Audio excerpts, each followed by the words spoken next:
السلام علیکم ویورز، میرا نام عطاء الرحمن اور آپ دیکھ رہے ہیں عطاء بخاری یوٹیوب چینل۔ قرآن کریم کی مسلسل ایکسپوزیشن کے سلسلے میں آج ہم سورہ البقرہ کی آیات نمبر 97، 98، 99 اور 100 ان کی ایکسپوزیشن کریں گے۔ تو سٹارٹ کرتے ہیں۔ آگے بڑھنے سے پہلے اگر آپ نے میرا چینل سبسکرائب نہیں کیا تو اسے سبسکرائب کر لیں اور بیل آئیکن بھی پریس کر لیں۔ آیت نمبر 97 میں ہے کل من کان عدوا لجبریل، جو کوئی جبریل سے عداوت رکھتا ہو۔ اب یہ جو سے متعلق بات ہو رہی ہے، وہ جبریل سے بھی عداوت رکھتے تھے۔ کس بنیاد پر؟ کہ اللہ تعالیٰ نے محمد کریم صلی اللہ علیہ وسلم کو نبی کیوں بنایا، خاتم النبیین محمد صلی اللہ علیہ وسلم کو نبی کیوں بنایا، ہم میں سے کوئی بندہ منتخب کیوں نہیں کیا، اس کے اوپر وحی کیوں نہیں نازل کی؟ تو یہ ان کے جواب میں کہا جا رہا ہے۔ اب وہ تل ملا رہے تھے جبریل پہ، کیونکہ وہ جانتے تھے کہ فرشتوں کے نام بھی جانتے تھے، اہل کتاب تھے، تو پتہ تھا ان کو سب کو کہ تو اس لیے وہ جبریل کے مورد الزام ٹھہرا رہے تھے، اس کے اوپر الزام لگا رہے تھے۔ الزام کیا؟ عداوت رکھ رہے تھے۔ کیا؟ کہ وحی کو محمد صلی اللہ علیہ وسلم کے اوپر کیوں نازل کیا؟ یہ تھی عداوت ان کی جبریل سے۔ اب قرآن کریم کہہ رہا ہے کہ کل من کان عدوا لجبریل، کہ جو کوئی جبریل سے عداوت رکھتا ہے، فَإِنَّهُ نَزَّلَهُ عَلَىٰ قَلْبِكَ بِإِذْنِ اللَّهِ، کہ جبریل نے تیرے یعنی نبی کریم صلی اللہ علیہ وسلم سے مخاطب ہو کر کہہ رہا ہے کہ جبریل نے تیرے قلب کے اوپر کیوں نازل کیا، یعنی تیرے قلب سے مراد ہے محمد صلی اللہ علیہ وسلم، تو تیرے قلب کے اوپر جبریل نے اس کو کیوں نازل کیا؟ یہ عداوت تھی جیوز کی جبریل سے۔ اب اس کا جواب خود ہی قرآن دے رہا ہے، کہتا ہے کہ بِإِذْنِ اللَّهِ، کہتا ہے یہ تو ہمارے اذن سے، ہماری مشیت سے، ہمارے حکم سے جبریل نے ایسا کیا۔ اس نے کوئی ذاتی طور پر تو جس کے اوپر اس کا دل چاہا اس کے اوپر وحی کر دی، اس نے ذاتی طور پر تو ایسا نہیں کیا، ہمارا اذن تھا، ہمارا حکم تھا، تو جس کے متعلق ہمارا حکم تھا اسی کے قلب کے اوپر اس نے وحی نازل کر دی۔ تو اس میں تو جبریل کا اپنا کوئی مرضی اور اختیار بھی نہیں۔ تو ان کا جبریل سے عداوت رکھنا تو بالکل بے معنی ہے۔ یہ آیت کہی جا رہی ہے، یہ بِإِذْنِ اللہ کا جو لفظ ہے، اسی سے قرآن نے ان کے اس عداوت کو کنڈم کر کے رکھ دیا کہ اس میں اس کی اپنی مرضی سے تھوڑا اس نے وحی نازل کی ہے، وہ تو اللہ کے حکم سے نازل کی ہے۔ تو یہاں پر یہ چیز آئی کہ کس طرح سے یہ بات جو ہے قرآن کریم واضح کر رہا ہے، اور آگے کہہ رہا ہے کہ مصدقا لما بین یدیہ، کہ یہ جو قرآن ہے، یہ جو ہم نے نازل کیا محمد صلی اللہ علیہ وسلم کے اوپر، خاتم النبیین کے اوپر، یہ تو نہیں ہے کہ وہ پچھلی جو بھی وحی تھی اس کی تردید کر رہا ہو۔ یہ تو اس وحی کے جتنے بھی ضابطے تھے، قوانین تھے، جتنی بھی اس کی وحی کے جتنے بھی دعوے تھے، وحی کے اندر جو دعوے تھے کہ صحیح کام کا صحیح نتیجہ ہوگا اور غلط کام کا غلط نتیجہ ہوگا، تو یہ جتنے بھی دعوے تھے، یہ تو کتاب ان کو سچ ثابت کرنے والی کتاب ہے۔ تو ان کی عداوت جو ہے وہ بالکل بے معنی ہے۔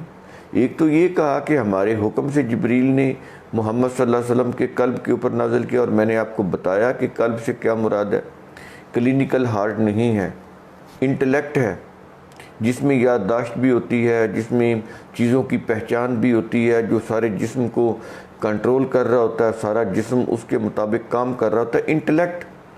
تو قلب سے مراد انٹلیکٹ ہے، وہاں پر نازل کیا۔ تو ایک چیز تو یہ کہی جا رہی، دوسری چیز یہ کہی جا رہی ہے کہ یہ تو یونیورسل بک ہے، یہ تو جو ان کے پاس جو ضابطے کچھ رہ گئے تھے، وہی جو اللہ کی وحی میں سے، یہ تو ان کی بھی ان کے دعووں کو بھی سچ ثابت کرنے والی یہ کتاب ہے، یہ جو قرآن کریم ہے، تو ان کی عداوت جو ہے وہ بالکل اس کی کوئی حقیقت نہیں ہے۔ تو کہتا ہے کہ یہ کتاب ایسی ہے قرآن، وَہُدًى وَبُشْرًى، کہ اس کے اندر ہدایت بھی ہے اور بشارت بھی ہے، خوشخبری بھی ہے۔ کن کے لیے؟ للمؤمنین، جو ایمان رکھتے ہیں، ایمان والوں کے لیے اس کے اندر ہدایت بھی ہے، خوشخبری بھی ہے۔ آگے آیت نمبر 98 میں ہے، من کان عدوا للہ وملائکتہ ورسلہ وجبریل ومیکالا۔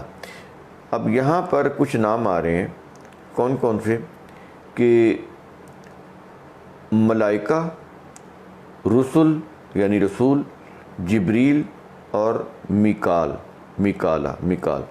یہ جو نام ہیں ان میں سے رسول تو ہو گئے، ملائکہ بھی جو قوتیں ہیں کائنات کی، اب آ جاتا ہے جبریل، میکال، یہ جو ہے نام، یہ بھی اللہ کی فورسز ہیں جن کا نام لیا گیا۔ جیسے جبریل ہے، یہ وحی کو لانے والی فورس ہے، وحی کو لانے والی فورس ہے۔ اسی طرح میکال بھی ہے۔ تو یہ اللہ کی فورسز ہیں جو دنیا، یہ دو طرح کے جہان ہیں نا، ایک عالم الامر ہے، ایک عالم الخلق ہے۔ جہاں پر عالم الامر ہے، جو اللہ کا عالم الامر ہے، وہاں کے فرشتے جو ملائکہ، تو جس کا ترجمہ فرشتے کیا گیا ہے، تو قرآن کریم میں اس طرح فرشتے نہیں ہیں، ملائکہ کی بات کرتا ہے، ملائکہ کہہ رہا ہے، پھر جبریل کو علیحدہ بیان کر رہا ہے ملائکہ سے الگ کر کے، اور میکال کو بھی بیان کر رہا ہے۔ یہ جو الفاظ ہیں نا، یہ جبریل اور میکال، یہ بھی فورسز ہیں، لیکن یہ اللہ کے عالم الامر کی فورسز ہیں۔ ہمارا یہ جو عالم الخلق ہے، جس کے اندر تخلیق کا عمل ہوتا ہے، عالم الامر وہاں جہاں سے ڈائریکشن آتی ہے، تو وہ عالم الامر ہے۔ ایک عالم الخلق ہے جہاں پر یہ ساری کریشن ہو رہی ہے، انسان پیدا ہو رہے ہیں، نباتات اگ رہے ہیں، فصلیں اگ رہی ہیں نا یہ چیزیں۔ تو یہ جو ہمارا عالم الخلق ہے، ہماری دنیا، ہمارا فزیکل ورلڈ، اس کے جو ملائکہ ہیں وہ تو کائناتی قوتیں ہی ہیں، جیسے آکسیجن ہے، جیسے آگ کی حدت ہے، اب جیسے ہوا ہے، تو یہ ملائکہ ہیں۔ زمین کی گریویٹیشنل فورس ہے، ملائکہ ہیں۔ اسی طرح جتنی بھی جو نظر نہیں آ رہی لیکن وہ فورسز ہیں، میگنیٹک فورس ہے، الیکٹرو میگنیٹک فورس ہے، یہ ملائکہ ہیں۔ تو یہ ہمارے عالم الخلق سے متعلق ہیں۔ ایک عالم الامر کے ملائکہ ہیں، جیسے جبریل ہے، میکال ہے۔ تو یہ جو عالم الامر کے ملائکہ، ہم ان کے متعلق کچھ نہیں جان سکتے، ان کے متعلق ہم کوئی جو ہے کوئی تصور نہیں کر سکتے کہ ان کی کیا نیچر ہے، کس طرح سے ہے، ہم ان کے بارے میں کچھ نہیں جان سکتے۔ ہمارے فزیکل ورلڈ سے ریلیٹڈ جو ملائکہ ہیں ان کو ہم سمجھ سکتے ہیں، محسوس کر سکتے ہیں، ان کی قوت کا اندازہ بھی لگا سکتے ہیں، لیکن یہ جو اللہ کے عالم الامر کے ہیں، جہاں سے ڈائریکشن آ رہی ہے، اس یونیورس کو سارا کنٹرول کیا جا رہا ہے، ان ملائکہ کو ہم نہیں سمجھ سکتے، جیسے جبریل ہے یا میکال ہے۔ یہ ہماری عقل و فکر سے باہر ہیں یہ چیز۔ ہمارے ورلڈ کے اندر جو ملائکہ ہیں ہم ان کو سمجھ سکتے ہیں۔ تو یہ چیز بھی پوائنٹ بہت اہم ہے جو سمجھنے کے قابل ہے۔ وہ کہتا ہے کہ جو شخص اللہ، اس کے ملائکہ، اس کے رسولوں، جبریل، میکال کا دشمن ہے، تو اس کے جواب میں پھر وہ کہہ رہا ہے فَإِنَّ اللَّهَ عَدُوٌّ لِلْكَافِرِينَ، تو اللہ بھی کافروں کا دوست نہیں ہے۔ یہاں پر عدوٌ کا لفظ ہے اللہ کے لیے بھی، لیکن دیکھیں یہ ہماری زبان کا لفظ ہے، ہمیں سمجھانے کے لیے ایک لفظ اللہ تعالیٰ استعمال کر رہا ہے، تو لوگوں کے لیے بھی، یہ انسانوں کے لیے بھی عدوٌ کا لفظ استعمال کر رہا ہے اور اپنے لیے بھی۔ لیکن جب ہم اللہ کے لیے عدوٌ کا جو ٹرانسلیشن کریں گے، وہ پھر یہ عداوت نہیں کریں گے، کیونکہ اللہ کے اندر کوئی ایسے جذبات نہیں ہیں انسانی کہ وہ عداوت بھی رکھتا ہو، وہ ہمدردی، خیر خواہی، ہمدردی، عداوت کے جذبات، خوشی، غمی، اس طرح کے جذبات، وہ تو پھر انسانی جذبات ہو جائیں گے، اللہ ان جذبات سے پاک ہے۔ تو یہاں پر ہم اس کی جو انٹرپریٹیشن کریں گے وہ کریں گے فَإِنَّ اللَّهَ عَدُوٌّ، تو اللہ بھی ان کا دوست نہیں ہے۔ عربی کے اندر جب ہم دیکھتے ہیں تو یہ بھی اس کی میننگ ہے، تو ہم وہ میننگ کریں گے جو اللہ کی ذات کے شیان شان ہے۔ تو یہ کہنا کہ اللہ بھی کافروں کا دشمن ہے، تو اللہ کو کیا ضرورت ہے، وہ تو اتنا بڑا خدا ہے، اس کو تو ضرورت ہی نہیں ہے کہ وہ دشمنیاں پالے۔ تو یہ چیز ہے، یہ پھر تراجم میں اسی طرح کیا ہوا ہے کہ جو بے شک اللہ بھی ان کافروں کا دشمن ہے۔ اس کا جو صحیح انٹرپریٹیشن بنتی ہے وہ یہ ہے کہ اللہ پھر ان کا دوست نہیں ہے، کیونکہ وہ ایسے غلط کام کر رہے ہیں، دشمنی مول رہے ہیں، اللہ کی تعلیم سے منہ پھیر رہے ہیں، جو کہ خود ان کے اپنے فائدے کے لیے ہے۔ تو یہ چیز اس کے اندر کہی جا رہی ہے۔ آگے ہے آیت نمبر 99، وَلَقَدْ أَنزَلْنَا إِلَيْكَ آيَاتٍ بَيِّنَاتٍ۔ اب یہ جو آیات بینات ہے، بینات میں نے آپ کو بتایا تھا کیا ہوتا ہے، دلائل، واضح صریح دلائل والی آیات، واضح دلائل والی آیات۔ وہ کہتا ہے کہ رسول سے مخاطب ہو کر کہہ رہا ہے کہ ہم نے تیری طرف آیات بھیجی ہیں جو بینات ہیں، بالکل واضح ہیں، دلائل پر مبنی ہیں، ان کا تعلق عقل و فکر کے ساتھ ہے، شعور کے ساتھ ہے۔ تو اس لیے قرآن کریم آیات کے ساتھ بینات لے کر آ رہا ہے تاکہ بات واضح ہو جائے کہ ان آیات کے اندر کوئی مسٹریز نہیں ہے، ان آیات میں کوئی میریکلز نہیں ہے، یہ بالکل قطعی ہیں، بینات ہیں، دلائل پر مبنی ہیں، اور دلائل کا تعلق عقل و فکر اور شعور کے ساتھ ہوتا ہے۔ تو آگے کہہ رہا ہے وَمَا يَكْفُرُ بِهَا إِلَّا الْفَاسِقُونَ، ان آیات کا جو انکار ہے کرنے والے، ان آیات سے کفر برتنے والے، کفر برتنا انکار کرنا، وہ کون ہیں؟ الا الفاسقون، وہ کہتا ہے فاسقون۔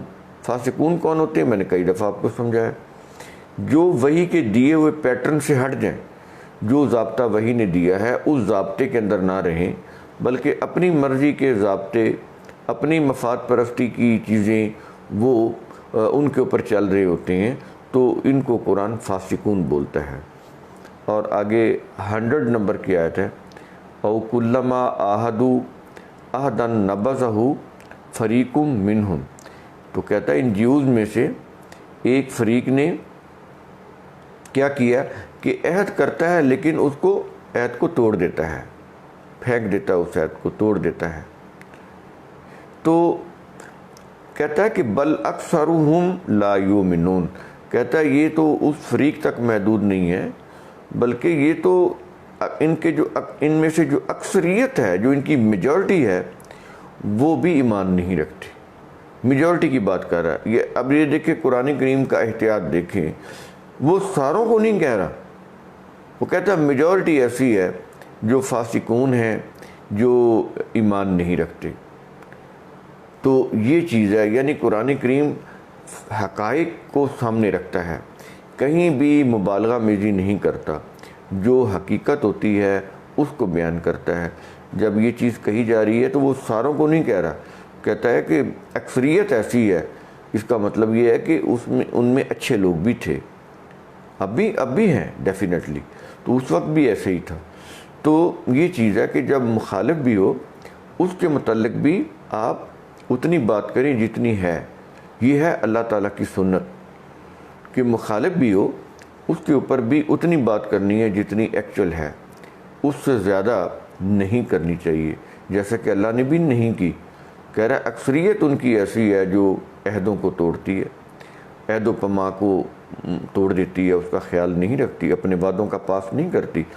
لیکن اس کا مطلب یہ ہوا کہ ایسے لوگ بھی ہیں جو تھوڑے ہیں لیکن وہ یہ کام نہیں کرتے۔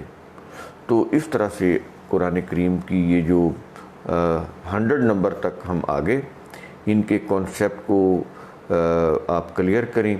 پیچھے بھی آپ جو ہم نے پیچھے ویڈیوز کیے ہیں ان کے اوپر بھی گاہے بگاہے ان کو دیکھتے رہیں۔ اس طرح سے یہ ہوگا کہ آپ کو نہ تو کوئی رٹا لگانے کی ضرورت ہے، نہ کوئی آپ کو اس کو یاد رکھنے کی ضرورت ہے، بس ان کے جو کانسیپٹ ہے نا وہ اپنے ذہن کے اندر رکھیں۔ اگر آپ اتنا کام کر لیں تو آپ جو ہیں جتنے بھی یہ بڑی بڑی موٹی موٹی کتابیں ان کے بڑے مشکل لینگویج، آپ کی ان سے جان چھوٹ جائے گی. آپ کو قرآن کی بھی سمجھ آ جائے گی، اور جتنا آپ سمجھیں گے وہ سمجھنا بھی قدر بہتر ہوگا، بہت ساری کتابوں کی نسبت بہتر ہوگا، اور اس کا جو کنسیپٹ ہے وہ بھی آپ کے اندر، آپ کے ذہن میں رہے گا، اور جلدی آپ بھولیں گے بھی نہیں. اور ان چیزوں کو، یہ جو ضابطے ہیں، ان کو اپنی پریکٹس میں لایا کریں. قرآن کریم کی بہت ساری باتیں ہیں جن کو ہم اپنی روزمرہ کی زندگی میں پریکٹس میں لا سکتے ہیں. تو ان کا تذکرہ بھی کرنا چاہیے اپنے دوستوں کے ساتھ. جب آپ بیٹھے ہیں تو اس کے اوپر آپ ڈسکشن کیا کریں کہ قرآن کریم نے یہ بات کی ہے، قرآن کریم میں فلاں معاملے کے متعلق یا فلاں امور کے متعلق یہ بات آئی ہے، یہ اصول آیا ہے، یہ ضابطہ آیا ہے. تو اس سے یہ ہوتا یہ کہ ایک دوسرے کو جب ہم سنتے ہیں، سناتے ہیں، اور اپنے عمل کے اندر وہ اس کو لے کر آتے ہیں، اس سے پھر ہمیں یاد رکھنے کی، رٹا لگانے کی، بڑی بڑی کتابیں پڑھنے کی ضرورت ہی نہیں ہوتی. تو ہم ایک آٹومیٹیکلی چلے جا رہے ہوتے ہیں، ہمارے لاشعور میں چیزیں بیٹھ رہی ہوتی ہیں. آپ جو بھی دیکھتے ہیں، سنتے ہیں، وہ چیزیں یہ نہیں ہے کہ وہ اگر بھول گئی تو اس کا مطلب وہ بالکل ہی آپ کو یاد نہیں ہے، تو اس کا مطلب یہ ہے کہ وہ آپ کے ذہن سے نہیں، وہ لاشعور میں ہوتی ہیں. ہم یا کوئی بھی انسان ہے، جب وہ سنتے ہیں تو وہ اس کے مطابق کسی نہ کسی طرح سے جب بھی کام کرتے ہیں تو ان کے ذہن میں ہوتا ہے کہ یہ چیز ایسے ہے، یہ چیز ایسے نہیں ہے. تو میرے ویڈیوز کو لائک کریں، شیئر کریں. میرا یوٹیوب چینل آپ اسے سبسکرائب کریں، بیل آئیکن بھی پریس کر لیں. شکریہ.